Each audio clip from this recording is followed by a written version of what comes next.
Okay, sir. This call is now being recorded. Voice எல்லாரும் கிளியரா இருக்கா? இப்போ கிளியர் சார். ஓகே, சரி, ஓகே, நம்ம ஸ்டார்ட் பண்ணலாம்.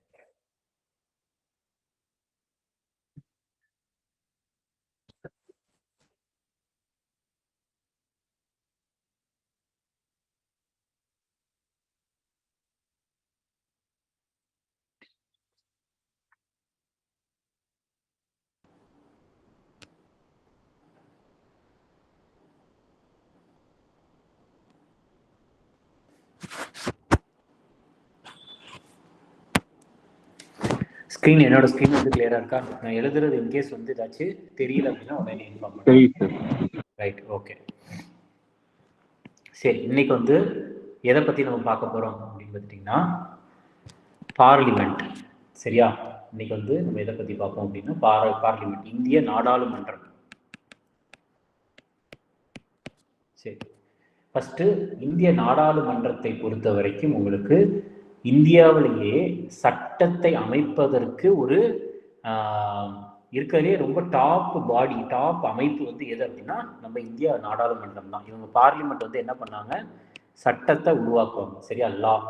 இந்த சட்டத்தை உருவாக்குறதுல வந்து முதன்மையான ஒரு ஆர்கன் அப்படின்னு பார்த்துட்டிங்கன்னா அது என்னன்னா பாராளுமன்றம், நாடாளுமன்றம் தான். ஃபஸ்ட்டு பார்லிமெண்ட்டை பொறுத்த வரைக்கும் எது எல்லாம் சேர்ந்தது உங்களுக்கு நாடாளுமன்றம் அப்படின்னா 1, 2, 3. சரியா? 3 விஷயம் சேர்ந்ததான் வந்து பார்த்துட்டிங்கன்னா உங்களுக்கு இந்திய நாடாளுமன்றம். ஃபஸ்ட்டு வந்து என்ன அப்படின்னா குடியரசுத் தலைவர், ரெண்டாவது வந்து லோக்சபா மக்களவை, அடுத்தது ராஜ்யசபா மாநிலங்களவை. ரைட்டா? பார்லிமெண்ட் அப்படின்றது இந்த 3ம் சேர்ந்தது தான் வந்து என்னன்னு சொல்லுவாங்கன்னா பார்லிமெண்ட் அப்படின்ட்டு சொல்லுவாங்க. லோக்சபா, ராஜ்யசபா, மக்களவை, மாநிலங்களவை. இதில் வந்து பார்த்துட்டிங்கன்னா லோக்சபாவை என்னன்னு சொல்லுவாங்கன்னா ஹவுஸ் ஆஃப் த பீப்புள் அப்படின்னு சொல்லுவாங்க. லோக்சபாவை மக்களின் அவை, ஹவுஸ் ஆஃப் த பீப்புள் அப்படின்ட்டு சொல்லுவாங்க. இந்த மாநிலங்களவை என்னன்னு சொல்லுவாங்கன்னா கவுன்சில் ஆஃப் ஸ்டேட்ஸ். சரியா? மாநிலங்களினுடைய ஒரு கவுன்சில் மாதிரி. எதுனா ராஜ்யசபா, கவுன்சில் ஆஃப் ஸ்டேட்ஸ். ரைட்டா? House of people, council of states அப்படின்ட்டு லோக்சபாவையும் ராஜ்யசபாவையும் சொல்லுவாங்க. ரைட்டா? அடுத்தது இந்த நாடாளுமன்றத்தில் என்ன நடக்கும் அப்படின்னா ஒரு பில். சரியா? பில் அப்படின்றது மசோதா. ஒரு மசோதா தான் எப்பொழுதுமே என்னவா மாறும்னா ஆக்டாக மாறும், அதாவது சட்டமாக மாறும்.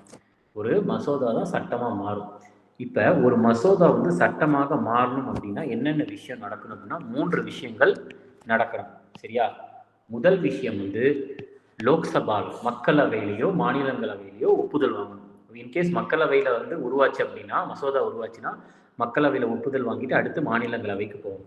அடுத்து மாநிலங்களவையிலையும் ஒப்புதல் கொடுத்துட்டாங்கன்னா கடைசியாக வந்து ஒரு மசோதாவை வந்து சட்டமாக மாற்றக்கூடிய சக்தி வந்து யாருக்கு இருக்குதுன்னா குடியரசுத் தலைவருக்கு தான் இருக்குது, பிரசிடென்ட்டுக்கு தான் இருக்குது. ரைட்டா? இதை வந்து தெரிஞ்சுக்கோங்க. 1. அடுத்தது உங்களுக்கு பார்லிமெண்ட் ஹவுஸ். சரியா?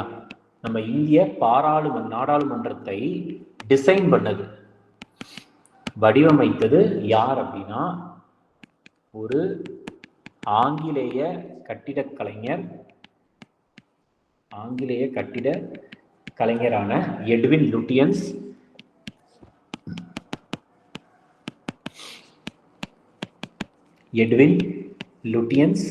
மற்றும் ஹெர்பர்ட் பேக்கர் 2 பேர்.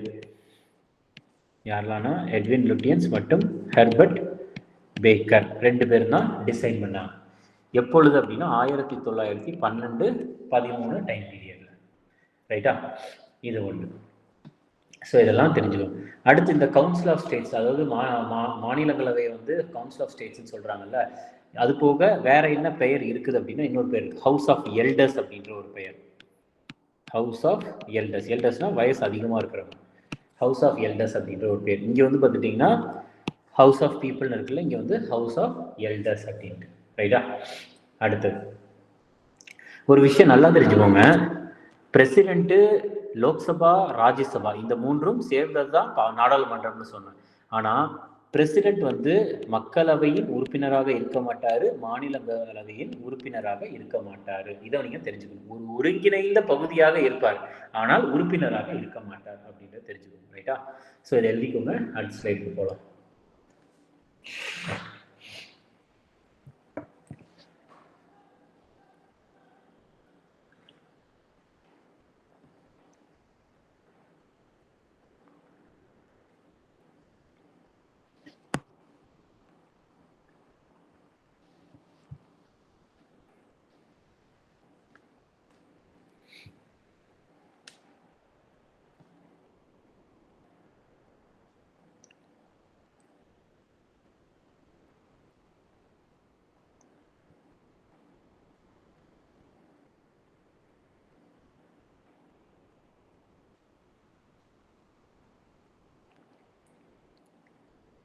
சரி, ஸ்கிரீன்ஷாட் எடுத்துக்கோங்க. நெக்ஸ்ட் ஸ்லைட் போகிறேன். ஓகே, சரி. அடுத்தது நம்ம பார்க்க போகிறது வந்து எதை பற்றி அப்படின்னா ராஜ்யசபா. சரியா? ஃபர்ஸ்ட் வந்து நம்ம பார்க்க போகிறது வந்து நம்ம 3 பார்த்தோம்னா மக்களவை, மாநிலங்களவை, குடியரசுத் தலைவர் பற்றி ஆல்ரெடி பார்த்தாச்சு. ஸோ இதில் வந்து நம்ம பார்க்க போகிறது முதல்ல பார்க்க போகிறது மாநிலங்களவை. மாநிலங்களவை பொறுத்த வரைக்கும் எப்பொழுதுமே, சரியா, எப்பொழுதுமே அந்த எக்ஸ் அஃபிஷியோன்னு சொல்லுவாங்க. எக்ஸ் அஃபிஷியோ அப்படின்னாலே என்ன அர்த்தம் அப்படின்னா வித்தவுட் சேயிங் அப்படின்னு அர்த்தம். எக்ஸ் அஃபிஷியோன்றது ஆங்கில மொழி கிடையாது, அது வேற ஒரு மொழியினுடைய வார்த்தை. ரைட்டா? எக்ஸ் அஃபிஷியோன்னு ஆங்கிலத்தில் வந்து என்ன பெயர் அப்படின்னா சொல்லவே தேவையில்லை அப்படின்ற அர்த்தம். ரைட்டா? நம்ம சொல்லவே தேவையில்லை. எப்பொழுதுமே மாநிலங்களவையின் சேர்மன், தலைவராக இருப்பது யார் அப்படின்னா அந்த டைம்ல யாரு துணை குடியரசுத் தலைவர் பதவியில உட்கார்ந்துருக்காங்களோ அவங்க தான் வந்து நம்மளுக்கு எப்பொழுதுமே சேர்மன், ராஜ்யசபாவுடைய தலைவர். இப்போ வந்து பார்த்துட்டீங்கன்னா ஜெகதீப் தன்கர் உட்கார்ந்துருக்கிறாரு. அப்ப ராஜ்யசபாவின் தலைவர் வந்து யாரு? ஜெகதீப் தன்கர் தான். ரைட்டா? அதுதான் சொல்றோம். அடுத்து ராஜ்யசபால எத்தனை உறுப்பினர்கள் இருப்பாங்க அப்படின்னா 245. சரியா? 245. இந்த 245 எப்படி பிரிச்சிருக்காங்கன்னா இப்படி சொல்றேன். இந்த 245 எப்படி பிரிச்சிருக்காங்கன்னா 233 + 12 அப்படின்ட்டு பிரிச்சிருக்கிறாங்க. சரியா? 233 + 12 அப்படின்ட்டு. அப்ப இந்த 12 பேர், இப்ப இந்த 12 பேரை வந்து என்ன பண்ணுவாங்க அப்படின்னா வந்து நாமினேட் பண்ணுவோம். இந்த 233 பேருமே வந்து எலெக்டட், சரியா, தேர்ந்தெடுக்கப்படுவாங்க ஒரு தேர்தல் மாதிரி வச்சு. ஆனா இது வந்து டைரக்ட் எலெக்டடா இன்டைரக்ட் எலெக்ஷன். நம்ம வந்து நேரடியா மக்கள் வந்து டைரக்டா போய் ஓட்டுலாம் போட மாட்டாங்க, இன்டைரக்ட் எலெக்டட் அப்படின்ட்டு. சரியா? அதை நான் என்னன்றதை அடுத்து சொல்றேன். இந்த 12 பேர் வந்து பார்த்துட்டீங்கன்னா என்னன்னா நாமினேட்டட். இந்த 12 பேர் வந்து நாமினேட்டட்னா பிரசிடென்ட் வந்து என்ன பண்ணுவாங்க, எந்த ஒரு எலெக்ஷனுமே இல்லாம நாமினேட் செய்வாங்க. ரைட்டா? ஸோ அப்போ அந்த 12 பேர் வந்து எந்தெந்த ஒரு வேலையிலலாம் இருப்பாங்க அப்படின்னா கலை, சரியா, ஆர்ட்ஸ், அதுக்கப்புறம் அறிவியல், அப்புறம் லிட்ரேச்சர். சரியா? அடுத்து வந்து பார்த்துட்டிங்கன்னா literature. Next social services. Next வந்து பார்த்துட்டிங்கன்னா சோஷியல் சர்வீசஸ். ஸோ ஆர்ட்ஸு, அதாவது கலை, அதுக்கப்புறம் அறிவியல், இலக்கியம், அதுக்கடுத்து சமூக சேவைகள். இது எல்லாமே வந்து பார்த்துட்டிங்கன்னா உங்களுக்கு இந்த 12 பேர் இதுல இருந்து நாமினேட் பண்ணுவாங்க. ரைட்டா? ஸோ இதில் எலெக்டட், அங்கே வந்து நாமினேட்டட் அப்படின்னு தெரிஞ்சுக்கோங்க. அப்போ நாமினேட்னா யார் பண்ணுவாங்க? இந்த 12 பேரை குடியரசுத் தலைவரால் நாமினேட் பண்ணுறோம். ரைட்டா? இதை நீங்கள் தெரிஞ்சுக்கணும். அடுத்து இப்போ இந்த உறுப்பினர் இருக்காருல்ல, ராஜ்யசபாவினோட உறுப்பினருக்கு வந்து பதவி காலம் எத்தனை வருஷம் அப்படின்னா 6 வருஷம். பதவி காலம் வந்து டோட்டலாக எத்தனை வருஷம்னா 6 வருஷம். சரி, இப்போ இந்த உறுப்பினருக்கு வந்து நிறைய பேர் இருப்பாங்க. சரியா? உறுப்பினர்களை பொறுத்த வரைக்கும் நிறையவே பேர் இருப்பாங்க. அந்த உறுப்பினர்கள் இப்போ ராஜ்யசபாவில் வந்து ஒரு 300 பேர் இருக்கிறாங்கன்னு வச்சுக்கோங்களேன். அந்த 300 பேர்ல எப்பொழுதுமே வந்து ஒரு 2 வருஷத்துக்கும், இப்போ ராஜ்யசபாவில் வந்து எக்ஸாம்பிள் தான் நான் சொல்கிறேன், இங்கே எழுதிடுறேன். ஒரு எக்ஸாம்பிள் நான் சொல்கிறேன். 300 பேர் இருக்காங்கன்னா எவ்ரி 2 years ஒரு 2 வருஷத்துக்கும் 3ல் 1 பங்கு உறுப்பினர்கள் என்ன பண்ணணும் அப்படின்னு பார்த்துட்டிங்கன்னா ரிட்டையர் ஆகும், அவங்களாவே ரிட்டையர் ஆகும். புரியுதா? இப்போ எக்ஸாம்பிள் வச்சுக்கலாம், ஒரு 100 பேர் 100 பேர் 100 பேர் இல்லைன்னா இப்படி வச்சுக்கலாம், 300 பேர் இருக்கிறாங்க. இப்போ இந்த 300 பேரில் வந்து பார்த்துட்டிங்கன்னா 100 100 100. இப்போ என்ன அப்படின்னு பார்த்துட்டிங்கன்னா இந்த 100 பேர் ஃபஸ்ட் இயரில் ஆரம்பிக்கிறாங்க. அப்போ செகண்ட் இயர் தேர்ட் இயர், அடுத்து இங்கே ஒரு 2 வருஷம் போயிடும், திருப்பி அடுத்த ஒரு 2 வருஷம், அடுத்த 2 வருஷம். அப்போ வந்து பார்த்துட்டிங்கன்னா இப்படி பண்ணலாம். அப்போ 6 வருஷம் முடிஞ்சதுக்கப்புறம் இந்த 100 பேர் என்ன ஆயிடுவாங்கன்னா ரிட்டையர் ஆயிடுவாங்க. அப்போ இந்த 100 பேர் போச்சுன்னா அடுத்த புதுசாக ஒரு 100 பேர் வருவாங்க. அந்த மாதிரி தான் 1/3 வந்து பார்த்துட்டிங்கன்னா ரிட்டையர் ஆகிடும். 3ல் 1 பங்கு எப்பொழுதுமே ரிட்டையர் ஆயிடுவாங்க, புதுசாக ஆள் வந்துக்கிட்டே இருப்பாங்க அப்படின்ட்டு தெரிஞ்சுக்கோங்க. அப்படின்னா என்ன அர்த்தம் உங்களுக்கு? எப்பொழுதுமே மாநிலங்களவை கலைக்கப்படாது, மக்களவை ஆனால் கலைக்கப்படும். சரியா? மக்களவை வந்து பார்த்துட்டிங்கன்னா இப்போ இருக்கிற ஆளுங்கட்சி வந்து 5 வருஷம் முடிச்சிட்டாங்க அப்படின்னா கலைச்சிருவாங்க, திருப்பி அடுத்த எலெக்ஷன் வச்சு புதுசாக கூட்டுவாங்க. ஆனால் மாநிலங்களவையை பொறுத்த வரைக்கும் கலைக்க முடியாது. ரைட்டா? அதனால தான் வந்து மாநிலங்களவையை வந்து என்னன்னு சொல்றாங்க, பெர்மனன்ட் ஹவுஸ் அப்படின்னு சொல்றாங்க. பெர்மனண்டாவே இருக்கக்கூடிய ஒரு அவை அப்படின்ட்டு எதை சொல்றாங்கன்னா இந்த மாநிலங்களவையா சொல்றாங்க. ரைட்டா? இப்போதைக்கு எழுதிக்கோங்க.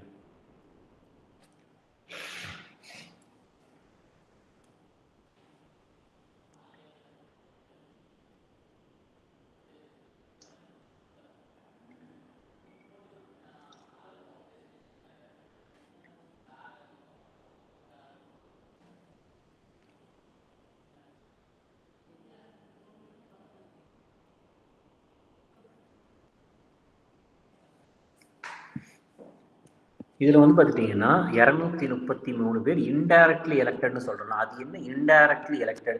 இப்போ நார்மலாக நம்ம வந்து எம்எல்ஏ, அதுக்கப்புறம் வந்து மக்களவையினுடைய எம்பி, இவங்க எல்லாரையுமே வந்து நம்ம டைரக்டாக தேர்ந்தெடுக்கிறோம். ரைட்டா?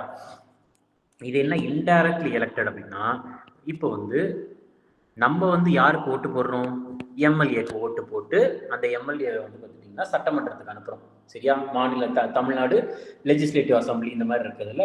ஸோ எல்லா ஸ்டேட்டுக்குமே வந்து பார்த்துட்டிங்கன்னா ஒரு ஸ்டேட் லெஜிஸ்லேட்டிவ் அசம்பிளி இருக்கும். அங்கே வந்து எம்எல்ஏவை தேர்ந்தெடுக்கிறோம். இந்த எம்எல்ஏக்களில் இருந்து என்ன பண்ணுவாங்கன்னா அவங்களே வந்து யார் யார் உறுப்பினர்கள் வேணுமோ அந்த எம்எல்ஏக்கள்ல இருந்து எத்தனை பேர் வந்து ராஜ்யசபாவுக்கு போகணும் அப்படின்றத வந்து முடிவு பண்ணி அது ஒரு குறிப்பிட்ட மாநிலத்துக்கு குறிப்பிட்ட நம்பர் கொடுத்துருவாங்க. நான் சொல்றேன் அதையும். உங்களுக்கு வந்து பார்த்துட்டிங்கன்னா அந்த எம்எல்ஏக்கள்ல இருந்து தான் என்னவாங்கன்னா ராஜ்யசபா எம்பியாவே மாறுவாங்க. சரி? அப்போ வந்து ஒரு எம்எல்ஏ தான் வந்து ராஜ்யசபாவினுடைய உறுப்பினரா ஆகுறாரு. ஆனா அவர் ராஜ்யசபாவினுடைய உறுப்பினர் ஆனதுக்கு அப்புறம் எம்எல்ஏ அவர்கிட்ட இருக்கிற எம்எல்ஏ பதவி வந்து அவர் ராஜினாமா பண்ணிடணும். அப்ப வந்து பார்த்துட்டிங்கன்னா அவர் என்னது ராஜ்யசபா மக்களவையினுடைய ஒரு உறுப்பினர் தான். சரியா? மாநிலங்களவையினுடைய உறுப்பினர் கிடையாது, மக்களவையின் உறுப்பினர். ரைட்டா? சரி மாத்தி சொல்றேன் நான். அவர் மாநிலங்களவையின் உறுப்பினர் தான். எம்எல்ஏ அப்படின்ற பதவி வந்து அவர் வந்து ராஜினாமா பண்ணிடணும். ரைட்டா? ஸோ இதை புரிஞ்சுக்கோங்க.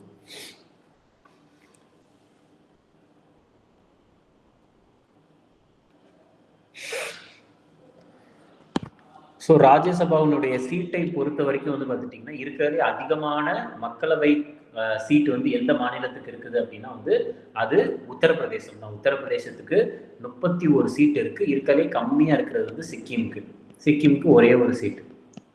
நிறைய மாநிலங்கள் ஒரு சீட் இருக்கு, ஆனால் மெயினாக வந்து சிக்கிம். உத்தரப்பிரதேசில் 31, சிக்கிமுக்கு 1. ரைட்டா?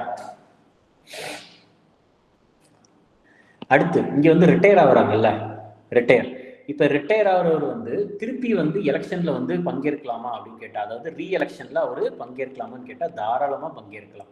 அதே மாதிரி ரீநாமினேஷன், இப்போ வந்து இங்க நாமினேட் ஆகுறாங்கல்ல, இந்த உறுப்பினர்கள் வந்து ரீநாமினேட். இப்போ ஃபார் எக்ஸாம்பிள் சச்சின் டெண்டுல்கர் வந்து எம்பியா இருந்தவர் தான், ஸ்போர்ட்ஸ் ஃபீல்டில் வந்து இருந்தார். ரைட்டா? ஸோ அப்போ வந்து பார்த்துட்டிங்கன்னா அவர் வந்து திருப்பி ரீநாமினேட் பண்ணி திருப்பி எம்பி ஆக்கலாமான்னு கேட்டால் அதுவும் ஆக்க முடியும். சரியா? ரீஎலெக்ஷன் நடக்கலாம், ரீநாமினேட்டும் பண்ணலாம் அப்படின்ட்டு தெரிஞ்சுக்கணும். ரைட்டா? அடுத்தது இந்த உறுப்பினர்களுக்கு வந்து சேலரி எல்லாமே வந்து மக்களவை உறுப்பினர்களுக்கு எப்படியோ அதே தான், சேம். எழுதிக்கோங்க, ஃபுல்லாக எழுதிக்கோங்க. ஒரு 2 மினிட்ஸ் டைம் தரேன், ஃபுல்லாக இருக்கும்.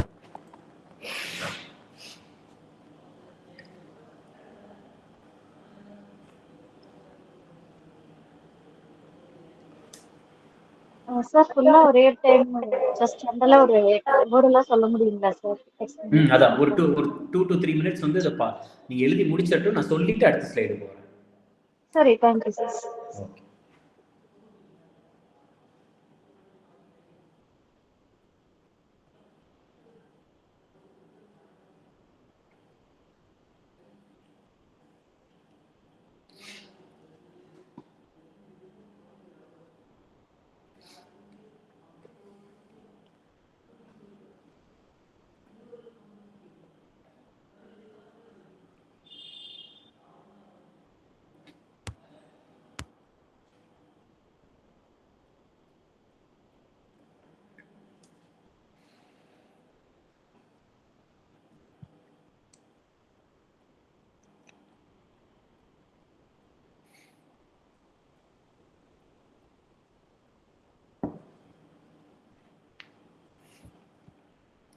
சரி, நான் ஒரு தடவை சொல்லிடுறேன்.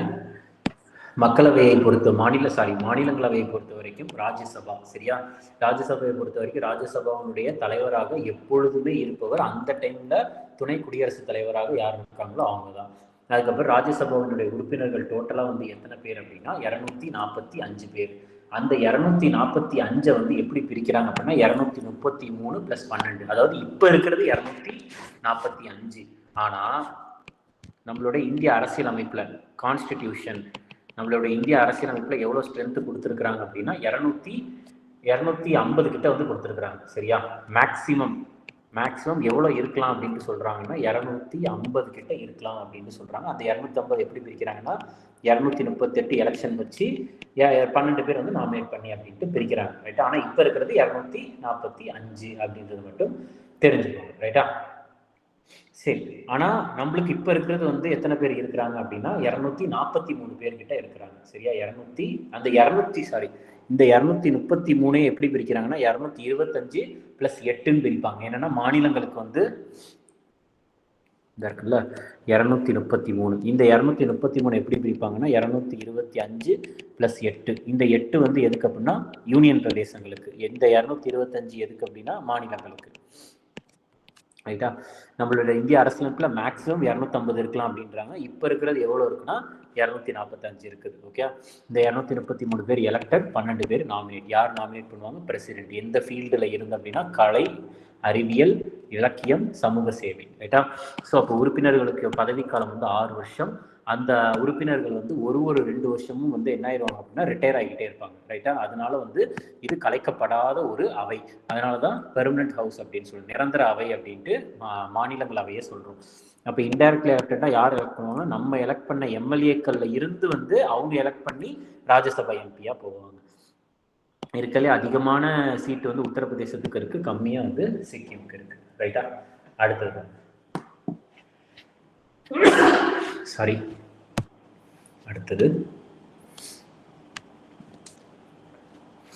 ராஜ்யசபா உறுப்பினர் ஆகிறதுக்கு குவாலிஃபிகேஷன். ராஜ்யசபா உறுப்பினர் ஆகிறதுக்கு, மெம்பர் ஆகிறதுக்கு குவாலிஃபிகேஷன் என்ன குவாலிஃபிகேஷன்ஸ் வேணும்? ஃபர்ஸ்ட் அவர் வந்து இந்தியன் சிட்டிசனா இருக்கும், இந்தியன் சிட்டிசனா இருக்கணும். அது போக அவருக்கு 30 வயசு ஆயிருக்கணும், 30 இயர்ஸ். 30 வயசு இருந்தால் தான் ராஜ்யசபா எலெக்ஷன்ல கலந்துக்க முடியும். அடுத்தது அவர் வந்து பதிவு செய்யப்பட்ட வாக்காளராக இருக்க வேண்டும், அதாவது ரெஜிஸ்டர்டு ஓட்டர்னு சொல்லுவாங்க. பதிவு செய்யப்பட்ட வாக்காளராக இருக்க வேண்டும், ரைட்டா? அடுத்தது அதுக்கப்புறம் 3வது அட்டவணை, சரியா? நம்மளுக்கு வந்து 3வது வந்து என்ன சொல்றாங்கன்னா 3rd ஸ்கெடியூல், 3வது அட்டவணையின்படி என்ன சொல்லணும்னா தேர்தல் ஆணையத்தின் முன் பதவி பிரமாணம் செய்யணும் அப்படின்றதும் சொல்லியிருக்கிறாங்க, ரைட்டா? பதவி பிரமாணம் அப்படின்றது வந்து சொல்லுவாங்கல்ல, அவங்க வந்து எல்லா உறுப்பினர்களும் போட்டி போடுறதுக்கு முன்னாடி போயிட்டு அந்த ஆஃபீஸில் வந்து உறுதிமொழி இருப்பாங்கல்ல, அதுதான் 3வது ஸ்கெடியூல் படி பதவி பிரமாணம். அதாவது பதவி பிரமாணம் இந்த சென்ஸ் வந்து என்னென்னா ஒரு வாக்கு மாதிரி கொடுக்கறது தான். யாருக்கு முன்னாடி அப்படின்னா எலெக்ஷன் கமிஷன் ஆஃப் இந்தியா, சரியா? இந்திய தேர்தல் ஆணையத்தின் முன் வந்து என்ன பண்ணணும் அப்படின்னா ஓத் அவங்க வந்து கொடுக்கணும் அப்படின்னு சொல்கிறாங்க. ஸோ இதெல்லாம் வந்து ஒரு சில குவாலிஃபிகேஷன்ஸ். அடுத்தது எழுதிக்கோங்க, நெக்ஸ்ட் பேஜ் போகிறேன்.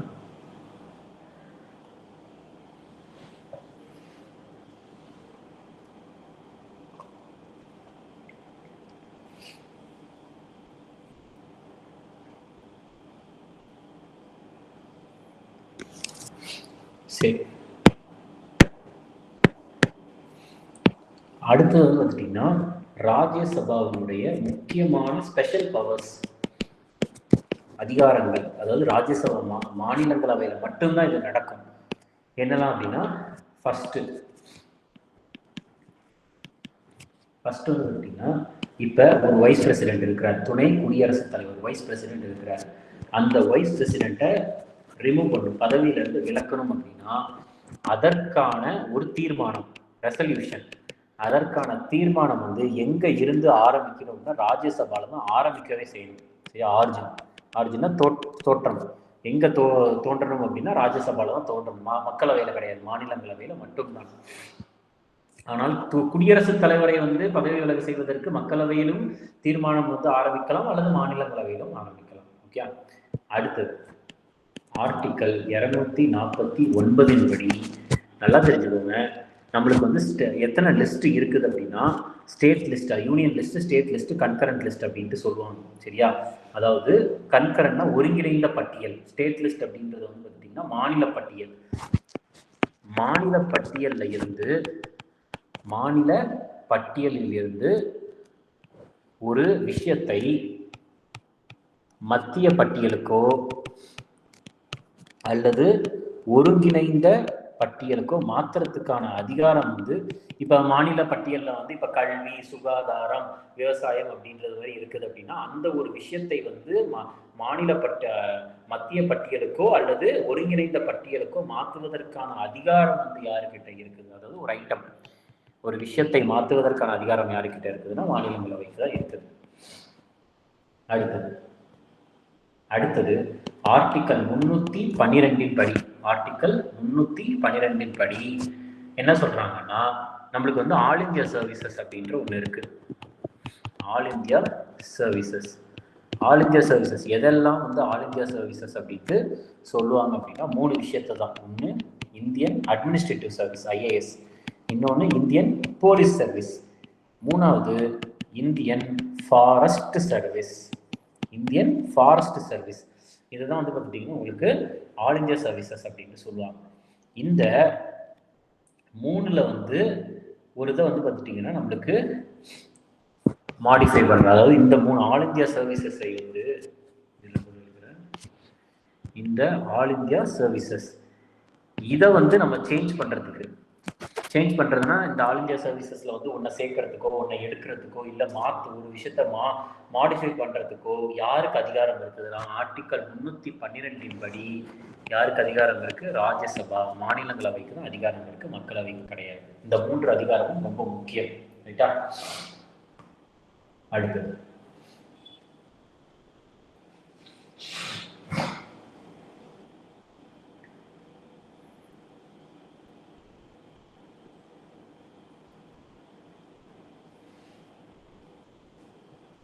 எழுதிக்கோங்க, நம்ம அடுத்து போகலாம்.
அடுத்தது ராஜ்யசபா. உங்களுக்கு மணி பில்னு ஒன்று இருக்கு, பண மசோதா. பண மசோதாவின் அடிப்படையில் பார்த்தா ராஜ்யசபாவுக்கு என்ன பண்ண முடியாதுன்றதை பார்க்கலாம். சரி, நல்லா தெரிஞ்சுக்கோங்க. எப்பொழுதுமே இந்த மணி பில் இருக்குல்ல, பண மசோதா, இந்த பண மசோதா அப்படின்றது எங்கு ஆரம்பிக்கும் அப்படின்னா மக்களவையில் தான், லோக்சபாவில் தான் ஆரம்பிக்கவே செய்யும். இந்த மக்களவையில் இருந்து தான் இப்போ மற்ற மசோதாக்கள் மற்ற பில்லு எங்கே வேணாலும் ஆரம்பிக்கலாம், மக்களவையிலும் ஆரம்பிக்கலாம், மாநிலங்களவையிலும் ஆரம்பிக்கலாம். ஆனால் மணி பில்லை பொறுத்த வரைக்கும் மக்களவையில் தான் ஆரம்பிக்கும். மக்களவையில் இருந்து எங்கே வரும்னா மாநிலங்களவைக்கு வரும். ரைட்டா? சரி, இப்போ மாநிலங்களவைக்கு வரும் பொழுது இந்த மாநிலங்களவை நல்லா தெரிஞ்சுக்கோங்க, எத்தனை நாளுக்குள்ள திருப்பி இந்த பண மசோதாவை ஒப்புதல் அளிக்கணும் அப்படின்னா 14 நாளுக்குள் என்ன பண்ணணும்? ஒப்புதல் அளிக்கணும். இன்கேஸ் இஃப் ஒப்புதல் அளிக்கவில்லை என்றால், ஒப்புதல் அளித்ததாக என்ன ஆயிரும் அப்படின்னு பார்த்துட்டீங்கன்னா, ஒப்புதல் அளித்ததாக பாஸே ஆயிரும் திரும்பி. சரியா? ஒப்புதல் அளித்ததாக என்ன ஆயிரும் அப்படின்னு பார்த்துட்டீங்கன்னா, உடனே திருப்பி லோக்சபா மக்களவைக்கு போயிடும். மக்களவையில இருந்து எங்க போகும் அப்படின்னு பார்த்துட்டீங்கன்னா குடியரசுத் தலைவருக்கு போகும். குடியரசுத் தலைவர் ஒப்புதல் கொடுக்கணும். ஒப்புதல் கொடுத்துதான் ஆவார். காரணம் என்னன்னா, இந்த பண மசோதாவை கொண்டு வருவதற்கு முன், அதாவது மக்களவை கொண்டு வருவதற்கு முன் யாருக்கிட்ட பரிந்துரை கேட்பாங்க அப்படின்னா குடியரசுத் தலைவர்கிட்ட தான். ஸோ குடியரசுத் தலைவர் தான் பரிந்துரைப்பார், ஓகே பண மசோதாவை கொண்டு வாங்க அப்படின்ட்டு. அப்போ ஆட்டோமேட்டிக்காக குடியரசுத் தலைவர் ஒப்புதல் கொடுத்துதான் ஆகணும். எதற்கு அப்படின்னா பண மசோதாவிற்கு, மணி பில்லுக்கு கொடுக்கணும். ரைட்டா? ஸோ அது தெரிஞ்சுக்கோங்க. ஸோ ராஜ்யசபாவுக்கு நல்லா தெரிஞ்சுக்கோங்க, மணி பில் இந்த பண மசோதாவை பொறுத்த வரைக்கும் என்ன பவர் கிடையாது அப்படின்னா பாக்கெட் வீட்டோ அப்படின்ற ஒன்று கிடையாது. பாக்கெட் வீட்டோ கிடையாது. அப்போ அது என்ன pocket veto? So pocket veto அப்போ என்ன, அது என்னது பாக்கெட் வீட்டோ அப்படின்னா என்னன்னா, ஒரு மசோதா ஒரு அவைக்கு வரும் பொழுது அந்த மசோதாவை ஒப்புதல் அளிக்கிறதும் ஒப்புதல் அளிக்காமையும் எதுவுமே பண்ணாம அப்படியே அந்த பில்லை கிடப்பில் போடுவது. பில்லை பெண்டிங்கா பண்ணிடுவாங்க. பெண்டிங் அப்படின்றது என்னது? ஒப்புதல் அளிக்கவும் மாட்டாங்க, ஒப்புதல் அளிக்காம இருக்கவும் மாட்டாங்க, ரெண்டுமே பண்ண மாட்டாங்க. பில்லை பெண்டிங்ல போட்டுருவாங்க. அதுதான் பாக்கெட் வீட்டோ அப்படின்னு சொல்லுவாங்க. ஸோ அப்போ ஆனால் இந்த ஒரு பவர் ராஜ்யசபாவுக்கு மணி பில்லுக்கு கிடையாது. 14 நாளுக்குள் ஒப்புதல் கொடுக்கலன்னா, ஒப்புதல் கொடுத்ததாக கருதப்பட்டு திருப்பி மக்களவைக்கு போயிடும். மக்களவை குடியரசுத் தலைவருக்கு அனுப்புவோம். குடியரசுத் தலைவர் ஒப்புதல் கொடுத்துதான் ஆகணும். ரைட்டா?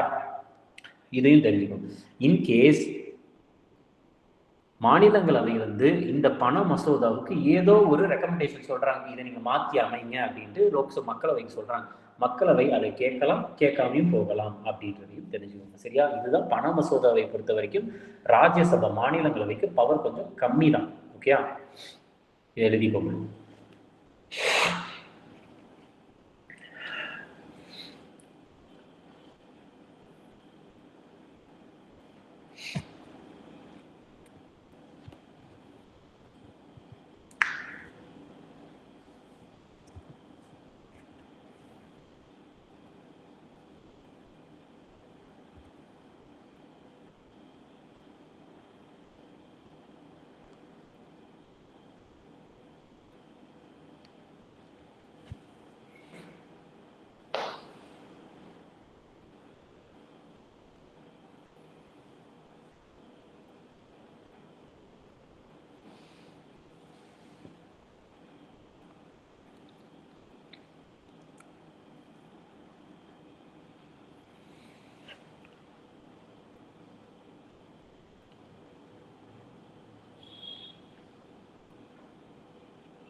சரி, ஓகே.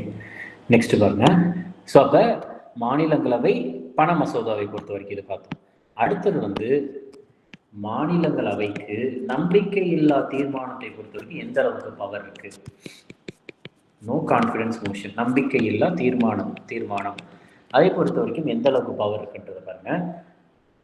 ஆக்சுவலா பவரே கிடையாது. காரணம் என்னன்னா, நம்பிக்கை இல்லா தீர்மானம் வந்து இந்த நம்பிக்கை இல்லா தீர்மானம், மோஷன்னா தீர்மானம், இந்த தீர்மானமானது யார் வந்து நிறைவேற்ற முடியும் அப்படின்னா மக்களவை மட்டும்தான் நிறைவேற்ற முடியும். ராஜ்யசபா, மாநிலங்களவை வந்து இந்த ஒரு தீர்மானத்தை நிறைவேற்ற முடியாது. ரைட்டா? ஸோ நம்பிக்கையில்லா தீர்மானத்தை பொறுத்த வரைக்கும் யாருக்கு வந்து அதிகாரம் அதிகமாக இருக்கிறது அப்படின்னா மக்களவைக்கு தான் இருக்குது அப்படின்றத தெரிஞ்சுக்கணும். ரைட்டா? எழுதிக்கோங்க.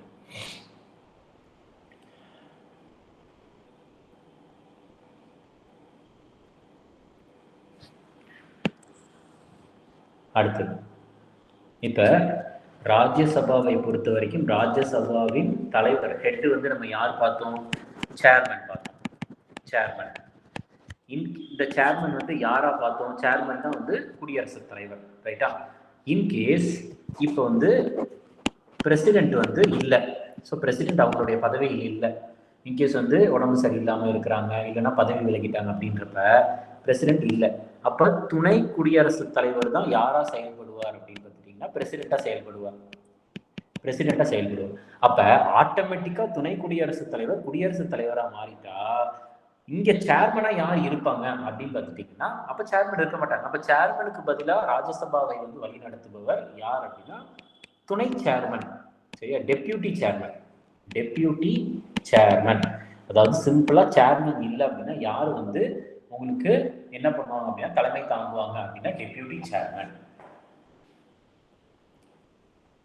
இந்த டெப்யூட்டி சேர்மனை வந்து தேர்ந்தெடுக்கிறது யார் அப்படின்னு பார்த்துட்டீங்கன்னா ராஜ்யசபா உறுப்பினர்கள் தான். எலெக்டட் பை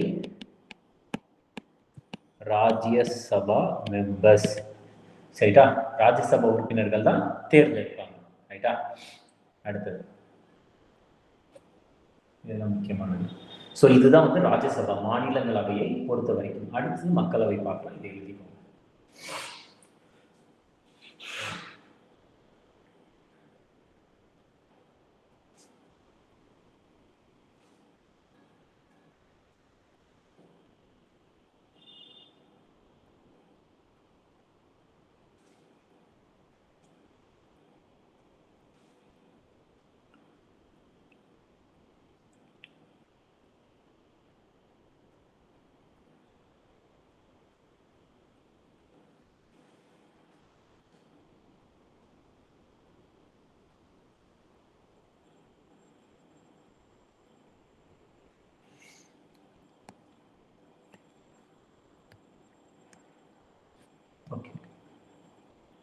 அடுத்தது நம்ம எதை பார்க்க போறோம்னா லோக்சபா, மக்களவை.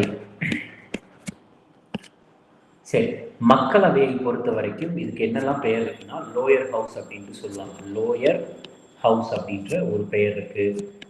அடுத்தது வேற என்ன சொல்லுவாங்கன்னா மக்களின் அவை, ஹவுஸ் ஆஃப் த பீப்புள் அப்படின்னு சொல்லுவாங்க. அப்படின்னு ஒரு பெயர் இருக்கு. அடுத்து ஸோ மாநிலங்களவையின் உறுப்பினர்கள் இன்டைரக்டா, சரியா, மறைமுகமா தேர்வாவாங்க. ஆனா மக்களவையின் உறுப்பினர்கள் இவங்க எல்லாருமே வந்து பார்த்துட்டீங்கன்னா நான் உறுப்பினர்களுக்கு வந்து நான் இப்படி போடுறேன். சரியா? உறுப்பினர்களுக்கு சும்மா இந்த சிம்பிள் போடுறேன். ஸோ உறுப்பினர்கள் இங்கே வந்து எப்படி தேர்வாவாங்க? நேரடியாக தேர்வு செய்யப்படுவாங்க. ஸோ அப்போ நேரடியாக அப்படின்னா யாரால் தேர்வு செய்யப்படுவாங்க? By the people of India, இந்திய மக்களால் தேர்வு செய்யப்படுவாங்க. ஸோ அப்போ டைரக்ட்லி எலெக்டட் அப்படின்றது தெரிஞ்சுக்கோங்க. அப்போ எத்தனை வருஷத்துக்கு இவர் வந்து பதவியில் இருப்பார்னா 5 வருஷம். அப்போ மாநிலங்களவையின் உறுப்பினர்கள் 6 வருஷம், மக்களவையின் உறுப்பினர்கள் 5 வருஷம். அப்போ 5 வருஷத்துக்கு அப்புறம் உங்களுக்கு மக்களவை அப்படின்றது வந்து என்ன ஆயிரும் அப்படின்னா கலைச்சிருவாங்க. 5 வருஷத்துக்கு அப்புறம் ஆஃப்டர் கலைச்சிருவாங்க. திருப்பி கலைச்சதுக்கு அப்புறம் என்ன ஆகும்? அப்போ கலைக்கிறது யாரு? லோக்சபாவை கலைப்பது யாரு அப்படின்னு பார்த்துட்டீங்கன்னா குடியரசுத் தலைவர். குடியரசுத் தலைவர் தான் வந்து மக்களவையை கலைப்பாங்க. ரைட்டா? இதை வந்து தெரிஞ்சுக்கணும். அப்போ கலைக்கிறாங்க அப்படின்னா வந்து இது நான் எழுதியிருக்கேன், லோக்சபா பிராக்கெட்டை டிசால்வ் போட்டுக்கிறேன். டிசால்வ். ரைட்டா? டிசால்வ். யார் கலைப்பாங்க? பிரசிடென்ட். ஆனால் இந்த கலைக்கிறது அப்படின்றது டெம்பரரி, ஃபுல்லாலாம் கிடையாது. திருப்பி எலெக்ஷன் வச்சு புதுசாக ஒரு கவர்மெண்ட் வந்து ஃபார்ம் பண்ணுவாங்க. ரைட்டா? அவ்வளோ, இது எழுதிக்கோ.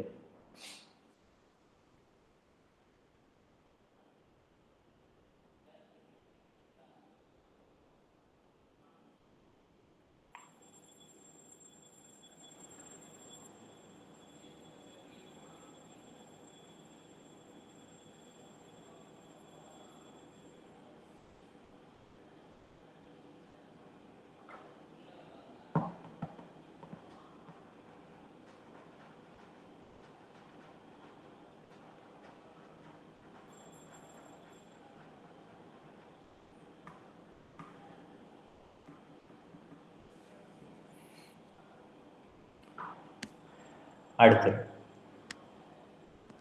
லோக்சபாவை பொறுத்த வரைக்கும் உங்களுக்கு ஸ்ட்ரென்த்னா வந்து டோட்டல் உறுப்பினர்கள். சரியா? ஸ்ட்ரென்த்தை பொறுத்த வரைக்கும் மேக்சிமம் அதிகபட்சம் எவ்வளோ பேர் இருக்கலாம் அப்படின்ட்டு இந்திய அரசாங்கத்தில் சொல்லியிருக்காங்க அப்படின்னா 550 பேர் வரைக்கும் இருக்கலாம்னு சொல்லியிருக்காங்க.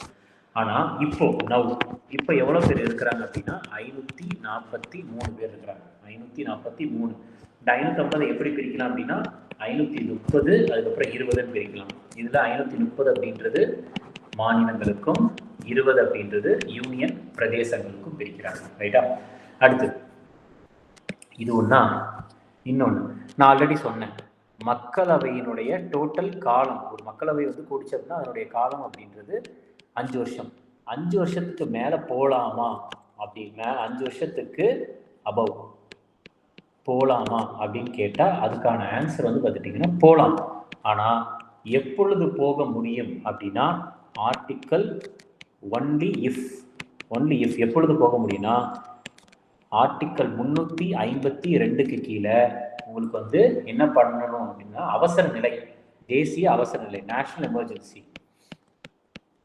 நேஷனல் எமர்ஜென்சி அந்த டைம்ல போட்டிருக்கிறாங்க. சரியா? அந்த டைம் அப்போ வந்து என்ன பண்ணலாம் அப்படின்னா லோக்சபாவுடைய பதவி காலத்தை 1 வருஷம் வந்து எக்ஸ்டெண்ட் பண்ணலாம். சரியா? 1 வருஷம் வந்து என்ன பண்ணலாம் அப்படின்னா இப்போ 5 வருஷம் அப்படின்றத வந்து 6 வருஷமா மாற்றலாம் அப்படின்ட்டு சொல்றாங்க. ரைட்டா? சரி, இப்போ வந்து ஒரு எக்ஸாம்பிள் வச்சுக்கலாம். இப்போ வந்து நான் ஒரு எக்ஸாம்பிளோடய சொல்றேன்.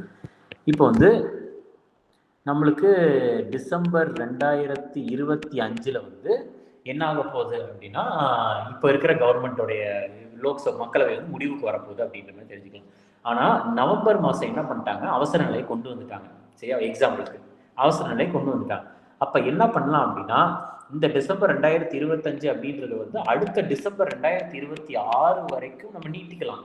ஆனால் இன்கேஸ் இப்போ நடுவுலையே வந்து ஒரு மார்ச் 2026 வந்து தேசிய அவசர நிலை, நேஷனல் எமர்ஜென்சியை கேன்சல் பண்ணிட்டாங்க அப்படின்னா இந்த ஒரு நீட்டிப்பு அப்படின்றது என்ன பண்ணுன்னா மார்ச் இருக்கா, அப்ப மார்ச்ல இருந்து உங்களுக்கு 6 மாசம்தான். 6 மாசத்துக்குள்ள என்ன பண்ணணும், மக்களவையை கலைக்கணும் அப்படின்ற சொல்லியிருக்கிறாங்க. ரைட்டா? 1 வருஷம் நீட்டிச்சு வச்சுக்கலாம். ஆனால் அந்த 1 வருஷத்துக்குள்ளேயே அவசர நிலையை கேன்சல் பண்ணிட்டாங்கன்னா அதுல இருந்து 6 மாசத்துக்கு மேல மக்களவையை நீட்டிக்க கூடாது அப்படின்றது தான் உங்களுக்கு ரூல் இந்திய அரசியலமைப்புல சொல்லி இருக்கிறது. ரைட்டா? எழுதிக்கோங்க.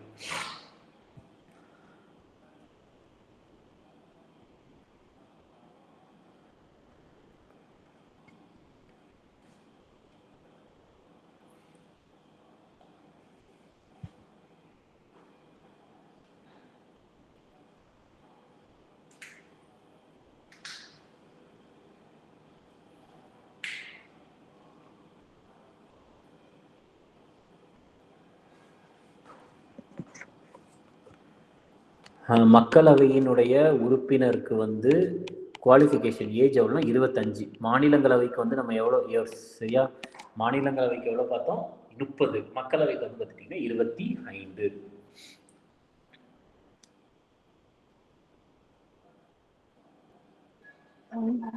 சார் லாஸ்டா NEX எழுதிருக்கீங்கல்ல சார், அது என்ன சார்? இல்ல NEX இல்ல, இது என்ன அப்படின்னா உங்களுக்கு நேஷனல் எமர்ஜென்சி கேன்சல் ஆயிட்டால். சரியா? நேஷனல் எமர்ஜென்சி கேன்சல் ஆயிட்டால் எழுதியது, எக்ஸ் இல்ல, கேன்சல் பண்ணிடு. அதாவது 2025 வந்து நம்மளுக்கு வந்து மக்களவை முடிய போகுது அப்படின்னா, ஒரு எக்ஸாம்பிளுக்கு 2025 மக்களவை முடிய போகுது அப்படின்னா, நவம்பர் 2025 தேசிய அவசர நிலை இன்கேஸ் போட்டுட்டாங்க அப்படின்னா நம்ம என்ன பண்ணலாம் அப்படின்னா, உங்களுக்கு ஒரு வருஷத்துக்கு, அதாவது நவம்பர் 2026 டிசம்பர் 2026 வரைக்கும் நம்ம வந்து நீட்டிச்சுக்கலாம் மக்களவையை. ஆனால் இதுக்கு நடுவுலையே மார்ச் 2026 இல்ல பிப்ரவரி 2026 அவசர நிலையை கேன்சல் பண்ணிட்டாங்க. சரியா? நேஷனல் எமர்ஜென்சியை கேன்சல் பண்ணிட்டாங்க. அப்ப கேன்சல் பண்ண நாளிலிருந்து 6 மாசத்துக்கு மேல நீட்டிப்பு போகக்கூடாது, அதுக்குள்ளேயே மக்களவையை கலைச்சிடணும்னு சொல்லியிருக்கிறாங்க. Okay sir.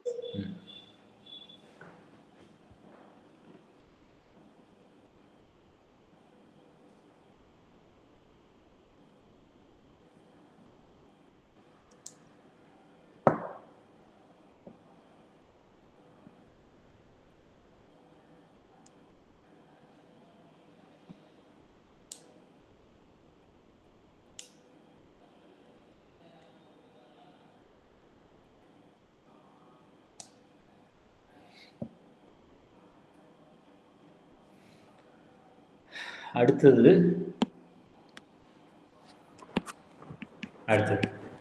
மக்களவையை பொறுத்த வரைக்கும் உங்களுக்கு சரியா, நோ கான்ஃபிடன்ஸ் மோஷன். மக்களவை வந்து என்ன பண்ணலாம் அப்படின்னா, நம்பிக்கை இல்லா தீர்மானம் வந்து கொண்டு வர முடியும். நோ கான்ஃபிடன்ஸ் மோஷன், நம்பிக்கை இல்லா தீர்மானம். அரசுக்கு, ஆளுங்கட்சிக்கு எதிராக வந்து அரசுக்கு எதிராக நம்ம என்ன பண்ண முடியும்னா, நோ கான்ஃபிடன்ஸ் மக்களவை தீர்மானம், அதாவது நம்பிக்கை இல்லா தீர்மானம் வந்து கொண்டு வர முடியும். எங்க மட்டும்தான் மக்களவையில மட்டும்தான் வந்து கொண்டு வரவே முடியும் நம்பிக்கை இல்லா தீர்மானம் என்பது. ரைட்டா? அடுத்தது இன்னொன்று 2 பில் இருக்கு. ஒன்று பண மசோதா, இன்னொன்று நிதி மசோதா. Money bill and finance bill. பண மசோதா, நிதி மசோதா. இந்த இரண்டுமே மக்களவையில மட்டும்தான் ஆரம்பிக்கணும், மாநிலங்களவையில கிடையாது. நார்மலா மசோதா அப்படின்றது எந்த வகையில வேணாலும் ஆரம்பிக்கலாம். ஆனால் இந்த பண மசோதா மற்றும் நிதி மசோதா, money bill and financial bill can only be originated, எங்க ஆரம்பிக்க முடியும் அப்படின்னா மக்களவையில மட்டும்தான் ஆரம்பிக்க முடியும் அப்படின்றத தெரிஞ்சுக்கணும். ரைட்டா? அடுத்தது இந்த மக்களவையை பொறுத்த வரைக்கும் மக்களவையினுடைய பிரிசைடிங் ஆஃபீஸர், அதாவது தலைமை அதிகாரி யார் அப்படின்னா ஸ்பீக்கர், சபாநாயகர். ரைட்டா? அது தெரிஞ்சுக்கணும். இந்த சபாநாயகரை வந்து தேர்ந்தெடுப்பது யார்?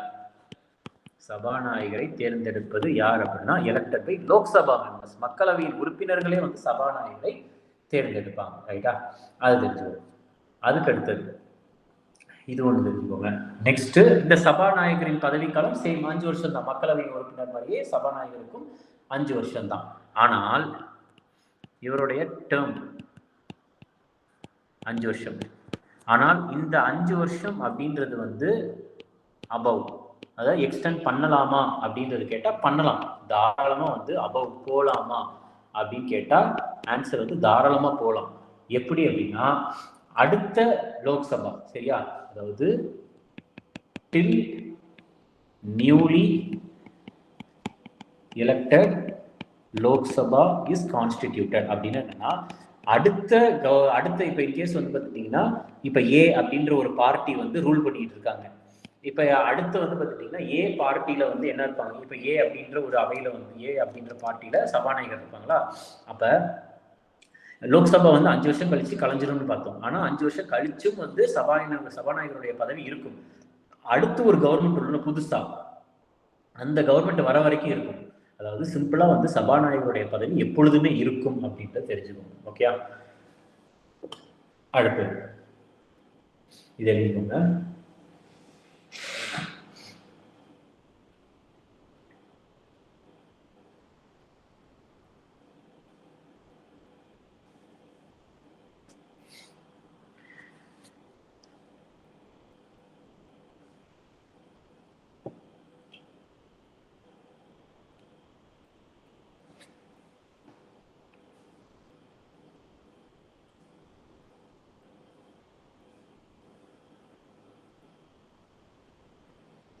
சார், நமக்கு இங்க லோக்சபால நோ கான்ஃபிடன்ஸ் மோஷன் பண்ற மாதிரி ஏன் சார் அங்க பண்ண முடியாது? அங்கேயே ஆப்ஷன் பண்ணா நல்லா இருக்குமா சார்? எங்க எங்க எங்க இல்ல சார், இப்ப நமக்கு நம்பிக்கையில்லா தீர்மானம் நீங்க சொன்னீங்கல்ல சார், மக்களவையில பண்ணலாம் அப்படின்னு சொல்லிட்டு. ஆமா, அது மாநிலங்களவையில பண்ண முடியுங்களா சார்? ஒன்று வந்து பார்த்துட்டிங்கன்னா மாநிலங்களவையில் வந்து என்ன அப்படின்னா உங்களுக்கு ஸ்ட்ரென்த் ரொம்ப கம்மி, 245 பேர் தான். இன்னொன்று மாநிலங்களவையில் வந்து நாமினேட்டட் மெம்பர்ஸும் இருக்கிறாங்க, அதாவது அரசியல் சாராத பதவிகளில் இருக்கிறவங்களும் இருக்கிறாங்க. இன்னொன்று வந்து பார்த்துட்டிங்கன்னா உங்களுக்கு மக்களவையை பொறுத்த வரைக்கும் மக்களால் தேர்ந்தெடுக்கப்பட்டவர்கள் தான் இருக்கிறாங்க, ரைட்டா? டைரக்டாக நம்ம எலெக்ட் பண்ணுறோம். இப்போ மக்களவைக்கு வந்து உறுப்பினர்களை வந்து மக்களே தேர்ந்தெடுத்திருக்கிறாங்க. அப்படின்றப்ப அந்த மக்களால் தேர்ந்தெடுக்கப்பட்டவர்கள் வந்து நம்பிக்கை இல்லா தீர்மானம் கொண்டு வந்தால் மட்டும்தான் அது சரியானது அப்படின்றது வந்து நம்மளுக்கு வந்து புரிய வருது, ரைட்டா? Okay sir.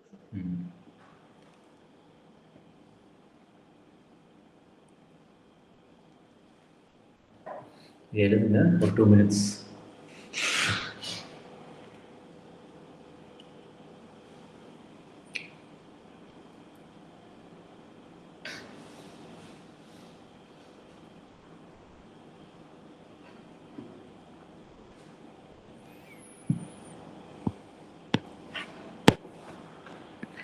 அடுத்தது பாருங்க, இப்போ ஸ்பீக்கர்னா சபாநாயகரா? ஸ்பீக்கர் வந்து அவருடைய ராஜினாமா கடிதத்தை, ரெசிக்னேஷன் ராஜினாமா கடிதத்தை யார்கிட்ட கொடுக்க முடியும்? ரெசிக்னேஷன் லெட்டர் யார்கிட்ட கொடுக்கலாம் அப்படின்னா டெப்யூட்டி ஸ்பீக்கர் கிட்ட, துணை சபாநாயகர் கிட்ட. துணை சபாநாயகர் வந்து இல்லை, இப்போ இங்க எழுதிடலாம். ரெசிக்னேஷன், ரைட்டா? சபாநாயகர் துணை குடியரசுத் தலைவர் கிட்ட ராஜினாமா கொடுப்பாரு. துணை சபாநாயகர் வந்து சபாநாயகருக்கு ராஜினாமா லெட்டர் கொடுப்பாரு, ரைட்டா? ரெசிக்னேஷன் லெட்டர் இவருக்கு கொடுப்பாரு. அதாவது இவர் வந்து ராஜினாமா பண்ணணும்னா லெட்டரை இவர்கிட்ட கொடுக்கணும், இல்லை இவரு ராஜினாமா பண்ணணும்னா அந்த லெட்டரை இவர்கிட்ட கொடுக்கணும், ரைட்டா? அதுதான் சொல்றாங்க. ஓகே, அடுத்தது இந்த சபாநாயகருடைய ஒரு சில பவர். சபாநாயகருடைய ஒரு சில பவர் என்ன அப்படின்னு பார்த்தீங்கன்னா, இப்ப மக்களவை மற்றும் மாநிலங்களவை இந்த ரெண்டு அவையுமே, மக்களவை மற்றும் மாநிலங்களவை இந்த ரெண்டு அவையுமே ஒன்றாக கூடினால், அதாவது ஜாயிண்ட் சிட்டிங், ஒரே அவையில ரெண்டு அவையினுடைய உறுப்பினர்களும் இருப்பாங்க. அப்ப ரெண்டு அவைகளுடைய உறுப்பினர்களும் இருக்கிறப்ப ஜாயிண்ட் சிட்டிங் அப்படின்றது மக்களவையும் இருப்பாங்க, மாநிலங்களவையும் இருப்பாங்க. அப்ப இங்க வந்து இந்த சபைக்கு வந்து பார்த்துட்டீங்கன்னா இரண்டு அவைகளையும் கூட்டத்திற்கு தலைமை தாங்குபவர் வந்து யார் அப்படின்னா அது சபாநாயகர் தான். அது சபாநாயகர் தான், ரைட்டா? இது தெரிஞ்சுக்கணும். அடுத்தது ஸ்பீக்கருடைய இன்னொரு பவர் என்னன்னா, ஒரு மசோதா கொண்டு வந்திருக்காங்க, ரைட்டா? என்ன மசோதா அப்படின்னா ஒரு பண மசோதா, மணி பில். ஆனால் அது கொண்டு வரப்ப வெறும் பில்லா தான் கொண்டு வருவாங்க. அந்த மசோதா வந்து மணி பில், அதாவது பண மசோதாவா அல்லது அது வந்து ஒரு சாதாரண மசோதாவா அப்படின்ட்டு, பண மசோதாவா அல்லது சாதாரண மசோதாவா அப்படின்ட்டு முடிவெடுக்கும் அதிகாரம் யாருக்கிட்ட இருக்குது அப்படின்னா வந்து பார்த்துட்டீங்கன்னா அது சபாநாயகர் கிட்ட தான் இருக்குது, ரைட்டா? சபாநாயகர் கிட்ட தான் இருக்குது.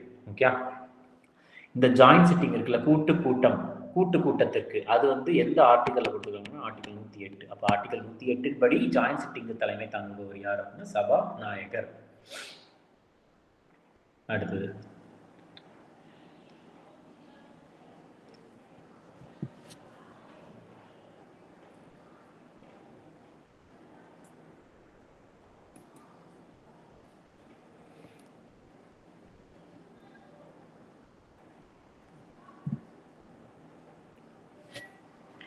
சபாநாயகருக்கு வந்து வேற என்ன பவர் இருக்குது? இது எல்லாமே பவர்ஸ், சரியா? இப்போ நான் இங்க போட்டிருக்க மூணுமே வந்து என்னன்னா சபாநாயகருக்கு இருக்கிற ஒரு சில அதிகாரங்கள். சபாநாயகருக்கு வேற என்ன அதிகாரம் இருக்குது அப்படின்னா 10வது அட்டவணை, சரியா? 10வது அட்டவணையில என்ன கொடுத்துருக்காங்கன்னா கட்சி தாவல் தடுப்பு சட்டம் இருக்கு, ஆன்டி டிஃபெக்ஷன் லா, கட்சி தாவல் தடுப்பு சட்டம். இந்த கட்சி தாவல் தடுப்பு சட்டத்திற்கு கீழ் ஒருத்தரை வந்து என்ன பண்ணணும்னா ஒருத்தரை பதவி விலக வைக்கணும். ஒரு கட்சியிலிருந்து இன்னொரு கட்சிக்கு போறாங்க, ஸோ அது அவர் வந்து பார்த்தீங்கன்னா பதவி விலக வைக்கிறதுக்கு யாருடைய தீர்ப்பு வந்து ஃபைனல் அப்படின்னா உங்களுக்கு சபாநாயகர் வந்து என்ன சொல்றாரோ அதுதான் ஃபைனல். ஸோ சபாநாயகர் தான் முடிவு பண்ணணும். 10வது அட்டவணை கட்சி தாவல் தடுப்பு சட்டத்திற்கு கீழே யாருடைய முடிவு வந்து கடைசி இறுதி முடிவு அப்படின்னா அது சபாநாயகர் தான், ரைட்டா? அடுத்தது இது எழுதிக்கோங்க.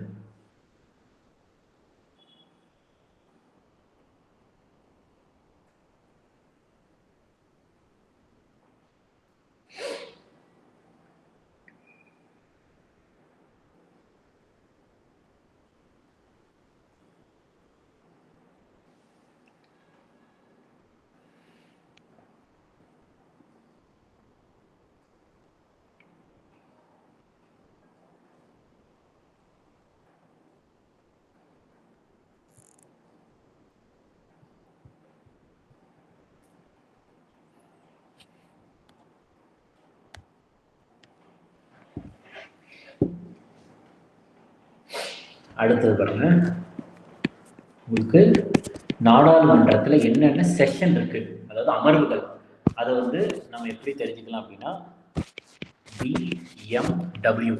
சரியா, பிஎம்டபிள்யூ அப்படின்னு வச்சுக்கலாம். பினா வந்து பட்ஜெட் கூட்டம், பட்ஜெட் செஷன். அதுக்கப்புறம் வந்து பார்த்துட்டிங்கன்னா உங்களுக்கு மழைக்கால கூட்டம், அதுக்கப்புறம் குளிர்கால கூட்டம்னு இருக்குது. Monsoon session, winter session. எம்னா மான்சூன் செஷன், டபிள்யூனா வின்டர் செஷன் அப்படின்றது இருக்குது. நார்மலாக இந்த பட்ஜெட் செஷன் அப்படின்றது எப்போ இருந்து எப்போ வரைக்கும் நடக்கும்னா பிப்ரவரியிலேருந்து மே வரைக்கும் நடக்கும். மான்சூன் செஷன் வந்து ஜூலைலேருந்து செப்டம்பர் வரைக்கும் நடக்கும். வின்டர் செஷன் நவம்பர்லேருந்து டிசம்பர் வரைக்கும் நடக்கும். ரைட்டா? இப்போ இந்த செஷன் அப்படின்றத வந்து சம்மன் பண்ணுறது. சரியா, சம்மன் அப்படின்றது வந்து என்னன்னா வரவழைக்கிறது, அதாவது கூட்டுறது, கூட்டத்தை வந்து கூட்டக்கூடிய அதிகாரம். சம்மன் பண்றது வந்து யார் அப்படின்னா பிரசிடென்ட் தான், குடியரசுத் தலைவர் தான் இந்த 3 கூட்டங்களையும் சம்மன் பண்ணுவாங்க. ரைட்டா? அடுத்தது பட்ஜெட் செஷனுக்கும் மான்சூன் செஷனுக்கும் இடையில், அதாவது இப்படி எழுதிக்கிறேன், இங்கே பட்ஜெட் செஷன், மான்சூன் செஷன், அடுத்து வின்டர், அடுத்து திருப்பி பட்ஜெட், அடுத்து மான்சூன், அடுத்து வின்டர், அப்படியே போய்கிட்டே இருக்குமா? இப்போ ஒரு செஷனுக்கும் இன்னொரு செஷனுக்கும் மேக்சிமம், சரியா, ஒரு செஷனுக்கும் இன்னொரு செஷனுக்கும் மேக்சிமம் எத்தனை நாளைக்கு மேலே போகக்கூடாதுன்னா 6 மாதத்துக்கு மேலே ஒரு செஷனுக்கும் இன்னொரு செஷனுக்கும் கேப், 6 மாதத்துக்கு மேலே கேப் அப்படின்றது இருக்கக்கூடாது அப்படின்றது தெரிஞ்சுக்கணும். 6 மாதத்துக்கு மேலே உங்களுக்கு கேப் இருக்கக்கூடாது. 6 மாதத்துக்குள்ளேயே வச்சிடணும், ஒரு செஷனுக்கும் இன்னொரு செஷனுக்கும் வச்சிடணும். பட்ஜெட் நடக்குதுன்னா அடுத்து மான்சூன், அடுத்து வின்டர், எல்லாமே 6 மாதத்துக்குள்ளேயே நடந்துடணும். ஒரு செஷன், அதாவது பட்ஜெட்டுக்கும் மான்சூனுக்கும் 6 மாதத்துக்குள்ள கேப் இருக்கணும், மான்சூனுக்கும் வின்டருக்கும் 6 மாதத்துக்குள்ள கேப் இருக்கணும். அதுதான். ரைட்டா? எழுதிடுங்க.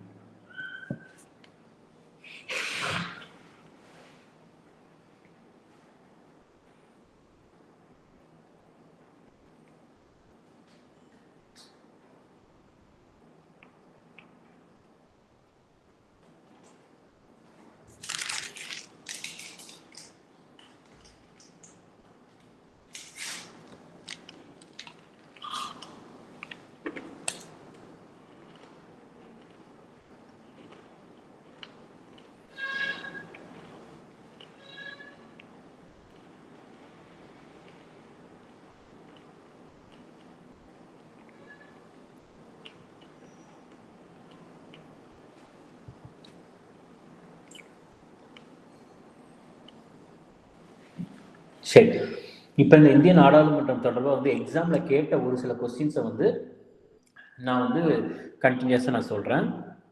இருங்க ஒரே ஒரு செகண்ட்.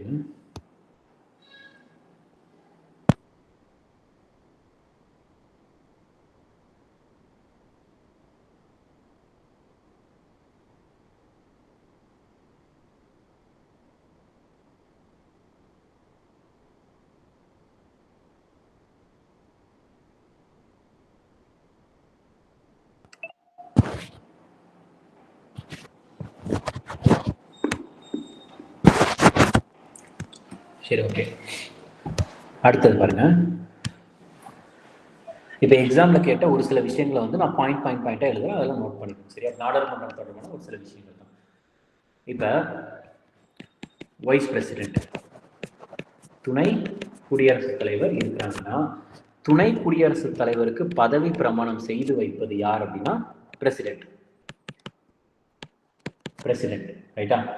அடுத்தது துணை குடியரசுத் தலைவர் ராஜினாமா செய்யணும் அப்படின்னா அந்த ராஜினாமா கடிதத்தை யார்கிட்ட கொடுக்கணும் அப்படின்னா பிரசிடென்ட் கிட்ட. அடுத்தது இன்கேஸ் பிரசிடென்ட் வந்து ராஜினாமா செய்யணும் அப்படின்னா அந்த கடிதத்தை வந்து யார்கிட்ட கொடுக்கணும் அப்படின்னா துணை குடியரசுத் தலைவர் கிட்ட, வைஸ் பிரசிடென்ட் கிட்ட. ரைட்டா? இதை தெரிஞ்சுக்கணும். நம்ம ஆல்ரெடி சொன்ன மாதிரி நான் பிரசிடென்ட்டுக்கு வந்து பதவி பிரமாணம் செய்து வைப்பது யார் அப்படின்னா உச்ச நீதிமன்றத்தின் தலைமை நீதிபதி, சீஃப் ஜஸ்டிஸ் ஆஃப் இந்தியா அப்படின்றத தெரிஞ்சுக்கணும். ஸோ அப்புறம் லோக்சபா பார்த்தோம், ராஜ்யசபா பார்த்தோம். மக்களவைக்கு வந்து யார் தலைவர் அப்படின்னா தலைமை தாங்குவோர் ஸ்பீக்கர். ஸ்பீக்கர் இல்லை அப்படின்னா துணை சபாநாயகர். ராஜ்யசபாவுக்கு சேர்மன். இன்கேஸ் சேர்மன் இல்லை அப்படின்னா சேர்மனுக்கு அடுத்து deputy chairman. Deputy chairman. Okay.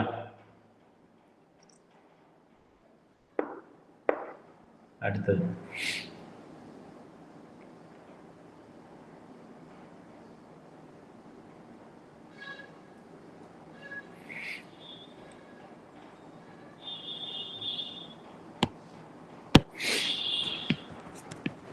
நம்ம பார்த்தோம் நம்ம மணி பில் அப்படின்ட்டு பண மசோதா.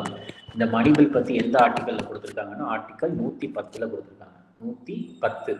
இந்த மணி பில் வந்து எங்கே வந்து ஆரம்பிக்க முடியும்? மக்களவையில் மட்டும்தான் ஆரம்பிக்க முடியும். இந்த மணி பில்லுக்கு வந்து ரெக்கமெண்டேஷன் பரிந்துரைப்பது வந்து யார் அப்படின்னு பார்த்துட்டிங்கன்னா குடியரசுத் தலைவர் தான். குடியரசுத் தலைவர், ரைட்டா? இந்த மணி பில்லை பொறுத்த வரைக்கும் மக்களவையில் ஆரம்பிக்கும், அடுத்து மாநிலங்களவைக்கு போகும். இன்கேஸ் மாநிலங்களவை வந்து ஏதோ மக்களவைக்கு வந்து ஒரு ரெக்கமெண்டேஷன் கொடுக்குறாங்க அப்படின்னா அந்த பரிந்துரையை வந்து லோக்சபா கேட்கலாம் அல்லது லோக்சபா கேட்காமையும் போகலாம், ரைட்டா? அடுத்தது வந்து பார்த்துட்டிங்கன்னா இந்த ராஜ்யசபா வந்து திருப்பி மக்களவைக்கு வந்து அனுப்புறதுக்கு டைம் எவ்வளோ அப்படின்னா 14 நாளுக்குள்ளே அனுப்பணும். இன்கேஸ் 14 நாளுக்குள்ளே அனுப்பலை, ஒப்புதல் கொடுத்து அளிக்கலைன்னா 14 நாள் ஒப்புதல் கொடுத்ததாக அறியப்பட்டு திருப்பி மக்களவைக்கு போகும். திருப்பி மக்களவையிலேருந்து எங்கே போகும்? குடியரசுத் தலைவர் போகும். குடியரசுத் தலைவர் அதுக்கு ஒப்புதல் கொடுத்துருவாங்க, ரைட்டா? இதை தெரிஞ்சுக்கோங்க. நெக்ஸ்ட்,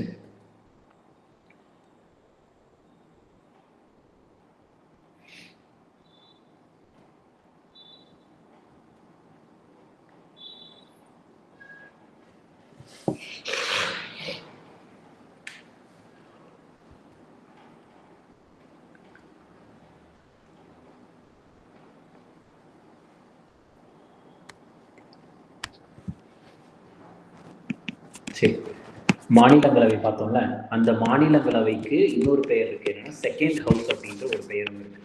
செகண்ட் ஹவுஸ், இரண்டாம் அவை அப்படின்ற ஒரு பெயரும் இருக்கு. உங்களுக்கு மாநிலங்களவையை பொறுத்த வரைக்கும் முதலாக அதை உருவாக்கியது கான்ஸ்டிடியூட்டட் உருவாக்கியது வந்து எப்பொழுதுனா 3 ஏப்ரல் 1952. மாநிலங்களவையினுடைய முதல் கூட்டம், முதல் மீட்டிங் எப்பொழுதுனா 13 மே 1952, ரைட்டா? இது தெரியும்.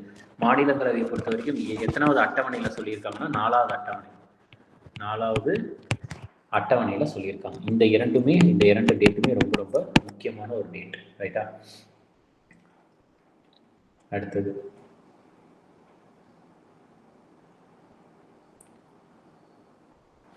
இந்த மாநிலங்களவையினுடைய ஸ்ட்ரென்த்தை பற்றி எந்த ஆர்டிக்கலில் வந்து சொல்லியிருக்கிறாங்க அப்படின்னா ஆர்டிக்கல் 80 சொல்லியிருக்கிறாங்க. ஆர்டிக்கல் 80 நம்ம ஸ்ட்ரென்த் என்ன பார்த்தோம்? மேக்சிமம் வந்து எவ்வளோ இருக்கலாம்னா 250. இப்போ எவ்வளோ பேர் இருக்கிறாங்க, அதாவது இப்போ எவ்வளோ பேர் இருக்காங்கன்னா 245. அதை எப்படி பிரிக்கலாம்னா 233 + ஒரு 12 அப்படின்னு. இந்த 12 பேர் வந்து நாமினேட்டட். எதில் nominated? Art, literature, science, social service.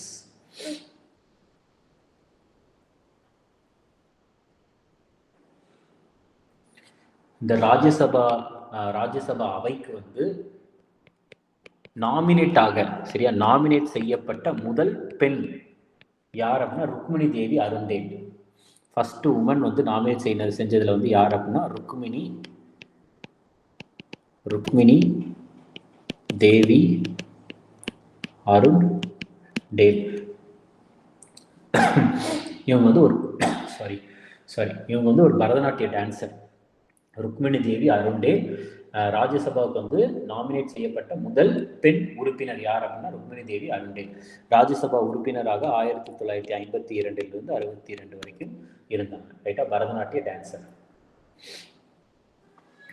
அடுத்தது இந்த ராஜ்யசபாவினுடைய முதல் சேர்மன், மாநிலங்களவையின் முதல் சேர்மன் வந்து யார் அப்படின்னா எஸ் ராதாகிருஷ்ணன். அப்ப இந்தியாவினுடைய முதல் துணை குடியரசுத் தலைவர் தானே முதல் சேர்மனா இருப்பாங்க. யார் அப்படின்னா எஸ் ராதாகிருஷ்ணன் அவர்கள், சர்வப்பள்ளி ராதாகிருஷ்ணன் அவர்கள். அடுத்து முதல் துணை சேர்மன் யார் அப்படின்னா S V Krishnamurthy Rao. S V Krishnamurthy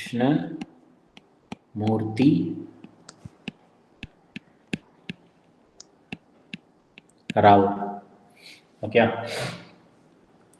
அடுத்தது இந்த ராஜ்யசபா உறுப்பினர்களினுடைய குவாலிஃபிகேஷன்ஸ், ராஜ்யசபா உறுப்பினர்களின் குவாலிஃபிகேஷன்ஸை பற்றி பேசுகிற ஆர்டிக்கல் வந்து எதுனா ஆர்டிக்கல் 84. ஆர்டிகல் 84.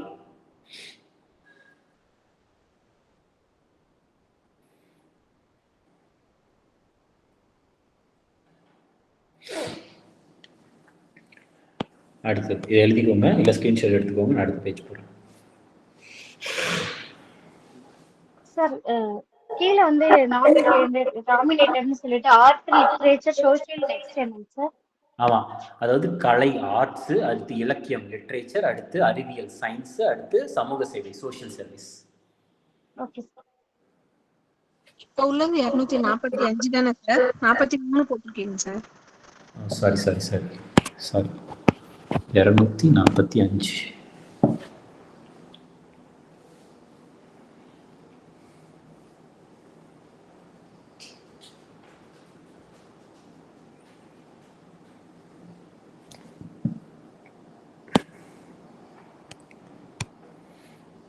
அடுத்தது பார்த்தீங்கன்னா, ராஜ்யசபாவை பொறுத்த வரைக்கும் ஒரே ஒரு சீட்டு, மாநிலங்களவையில் வந்து ஒரே ஒரு சீட்டு இருக்கிற மாநிலம் வந்து எதெல்லாம் அப்படின்னா, மாநிலங்கள் மணிப்பூருக்கு ஒரு சீட்டு தான், அப்புறம் நாகாலாந்து,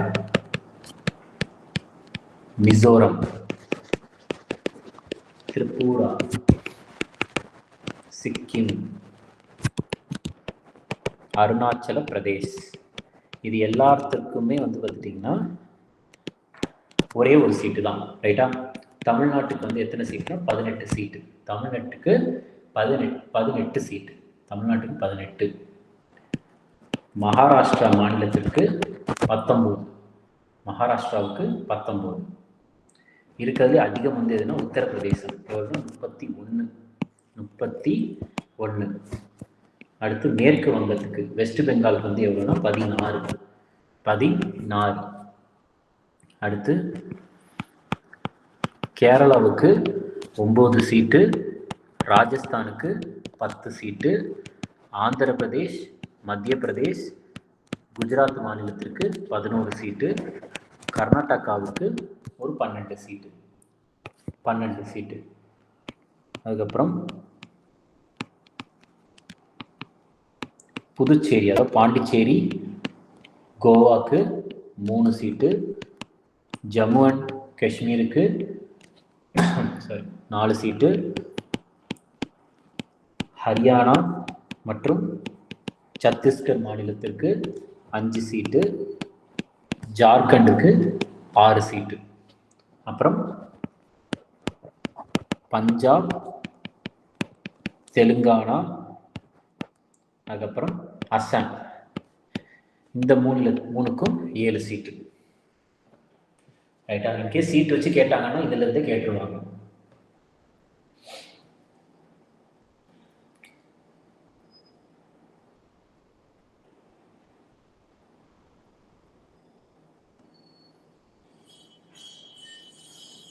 சார் மேற்கு வங்கத்துக்கு எத்தனை சீட் சொன்னீங்க சார்? வெஸ்ட் பெங்காலுக்கு 16 தான் இருக்குல்ல. Okay sir.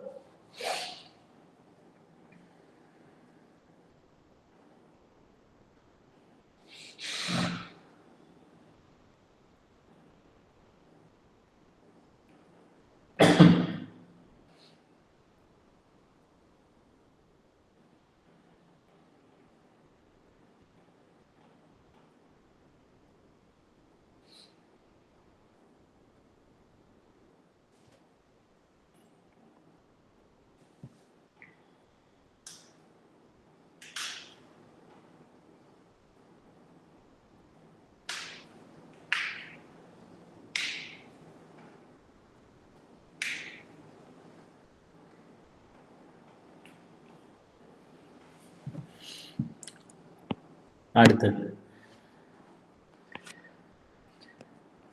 நான் என்ன சொல்லியிருந்தேன் உங்களுக்கு, மக்களவை உறுப்பினருக்கு 25 வயசு ஆகணும், மாநிலங்களவை உறுப்பினருக்கு 30 வயசு ஆகணும். இதுவே குடியரசுத் தலைவரோ அல்லது துணை குடியரசுத் தலைவருக்கோ நீங்கள் ஆகணும் அப்படின்னா 35 வயசு ஆகணும், ரைட்டா? இதெல்லாம் மினிமம் ஏஜ், குறைந்தபட்ச வயது. மக்களவைக்கு 25 வயது, மாநிலங்களவைக்கு 30 வயது, குடியரசுத் தலைவர் அல்லது துணை குடியரசுத் தலைவருக்கு 35 வயது. அப்போ ஆட்டோமேட்டிக்காக என்ன தெரியுதுன்னா, பிரதம மந்திரி கண்டிப்பாக ஒரு நாடாளுமன்ற உறுப்பினராக இருக்கணும். ஆனால் பிரதம மந்திரி மக்களவையின் உறுப்பினராக இருந்தால் 25 வயது, மாநிலங்களவையின் உறுப்பினராக இருந்தால் உங்களுக்கு 30 வயது. ஓகே.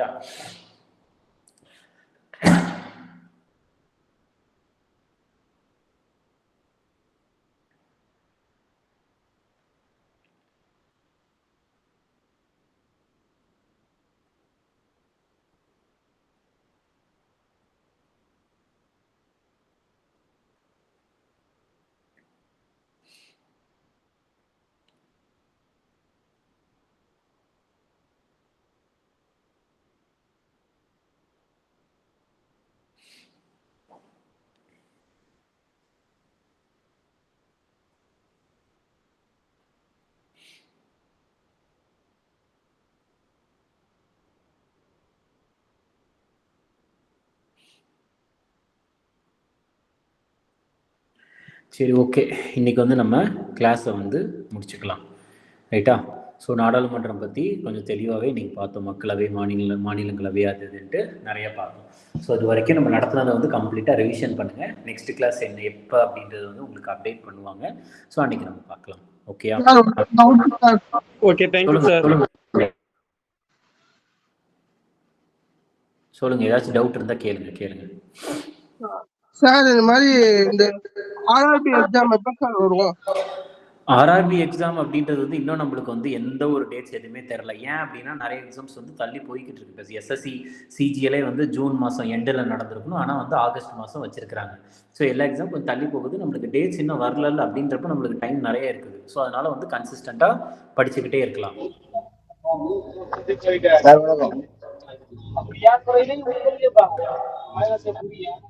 சொல்லுங்க, யாராச்சும் ஒருத்தர் அன்மியூட் பண்ணுங்க. இப்போ சொல்லுங்க. ஜாகிர், பிடிஎஃப் வந்து இந்த இன்னைக்கு முடிஞ்சிருச்சுல, நான் உங்களுக்கு கம்பைல் பண்ணி இன்னைக்கு நைட்டுக்குள்ள உங்களுக்கு வந்துடும்.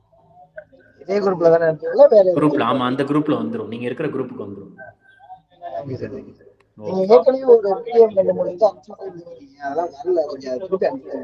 இல்ல குரூப்ல போட்டுருவாங்க. இன்னைக்கு போட்டுருவாங்க. இன்னைக்கு நைட் வந்துடும். தேங்க்யூப்பா எல்லாருக்கும். Thank you sir. Thank you sir. Thank you, sir.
Hello bro, class இல்லையா இன்னைக்கு?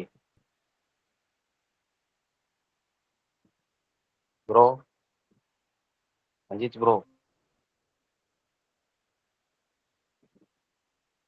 ப்ரோ கிளாஸ் இல்லையா இன்னைக்கு?